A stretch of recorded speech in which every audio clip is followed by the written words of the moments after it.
আসলে ও বোকার মতো কাজ করেছে। আমার বুদ্ধি হওয়ার পর থেকে আমি মেসির খেলা দেখতাম, মেসির খেলা দেখে ভালো লাগছিল, তো তখন থেকে আমি আর্জেন্টিনা সাপোর্ট করতাম। এখন হঠাৎ করে 2 বছর আগে আমার একটা প্রেম হয়ে যায়। এখন প্রেম হতে হতে গার্লফ্রেন্ড গার্লফ্রেন্ড ব্রাজিল সাপোর্ট করে, আমি আর্জেন্টিনা সাপোর্ট করি।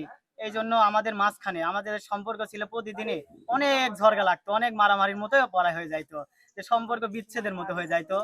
একদিন হঠাৎ করে ওই আমাকে অফার করলো যে তুমি যদি ব্রাজিলে আসো তাহলে এই সম্পর্কটা টিকে রাখা সম্ভব। এখন আমিও ভেবে চিন্তায় দেখলাম যে আমি তো ওকে অনেক ভালোবাসি, এখন আর্জেন্টিনা থাকলে তো আমি তাকে পাচ্ছি না। এই জন্য আমি ডিসাইড করি যে আমিও দুধ দিয়ে গোসল করে ব্রাজিলে চলে আসবো। এই জন্য আজকে আমি এলাকার বড় ভাই ব্রাজিল সাপোর্টার নিয়ে দুধ দিয়ে গোসল করে আমি আজকে ব্রাজিলে চলে আসলাম। আসলে ও বোকার মতো কাজ করেছে। আসলে ওয়েট বেড়ে গেছে তাই কি, ওই বাপ দাদার আমলের ওই জিনিস নিয়ে ওয়েট বেড়ে তো লাভ নাই। আমরা নিজ চোখে বিশ্বকাপ নিতে দেখেছি, আমাদের একটা ওয়েটই আলাদা। 3 স্টার আছে, এইবারই 4 স্টার হয়ে যাবে, আবার নেক্সট বিশ্বকাপে 5 স্টার হয়ে যাবে, ওদের সমান হয়ে যাব।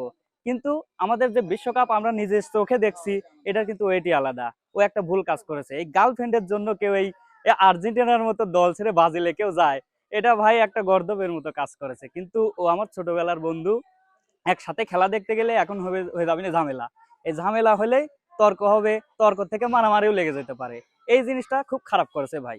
গার্লফ্রেন্ডের জন্য এই কাজটা আসলে মোটে কাম্য নয় আমাদের, যে এই কাজটাও করলো।